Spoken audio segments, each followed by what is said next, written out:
خیبر پختونخوا کے اضلاع سوات اور شانگلہ میں بدھ مت دور کے اسٹوپاز اور مجسمے خطرات سے دوچار ہیں۔ جس جگہ پر یہ اسپاٹ واقع ہے یہ دور دراز ہمارے گاؤں کا آخری پورشن ہے، آخری بارڈر پر یہ ڈوما ڈومائی ہم اس کو کہتے ہیں،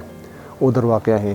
اور لوگوں نے اس لالچ سے اس کو بلاسٹ کر دیا کہ یہ اس میں خزانہ ہے، لوگ کہتے ہیں اس میں خزانہ ہے، معدنیات ہے یا کچھ ہے، تو اسی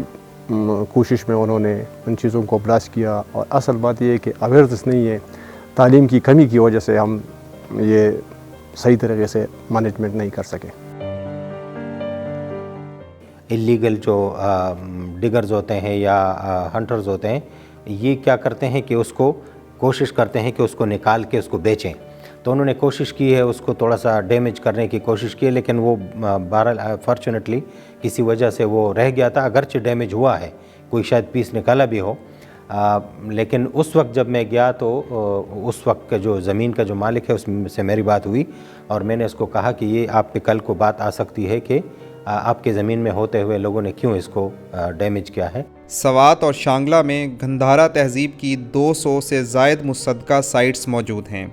شانگلہ کے ہر کھیت میں تقریباً آپ کو پوٹری پیسز ملتے ہیں، یہ جو ٹیکریاں ہیں،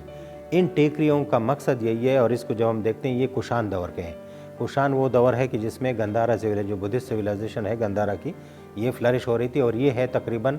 1500 سے لے کر 2000 سال پرانی تہذیب ہے۔ یہ بدھسٹ دور کے آثار کی ہم اگر بات کریں تو سب سے ویزیبل جو آثار ہونا چاہیے وہ اسٹوپا ہونا چاہیے،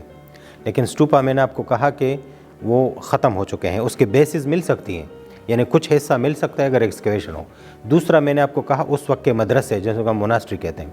یعنی اس دور کے جو مدرسے ہوتے تھے ان کے آثار بھی موجود ہیں۔ تیسری جو بدھسٹ اہم جو گروپ ہے جس کے آثار ہم کہتے ہیں کہ بدھسٹ آثار ہیں، وہ جو بڑے بڑے پتھروں پہ جو اسٹیچوز بنے ہوئے ہیں، یعنی ان کو کارونگ جو موجود ہے اس کو کہتے ہیں راک کارونگز۔ سرکاری ادارے ان تاریخی سائٹس کی حفاظت کی ذمہ داری ایک دوسرے پر ڈالتے ہیں، جس کی وجہ سے ابھی تک ان کی حفاظت کے حوالے سے خاطر خواہ اقدامات نہیں ہو سکے۔ کوائٹ ریسنٹلی ہمارے علم میں آیا تھا کہ ڈسٹرکٹ سے باہر کے کچھ لوگ آئے ہوئے ہیں اور وہ رات کے 12 بجے وہاں پہ ایکسکیویشن کر رہے تھے، ڈگنگ کر رہے تھے، تو وہ مقامی لوگوں نے ہی ہمیں انفارم کیا، اور پھر ہم نے ریڈ کر کے بندے اریسٹ بھی کیے، ان کے خلاف FIRs بھی درج کی۔ فنڈ کا کوئی سسٹم نہیں ہے ہمارے تحصیل میں، تو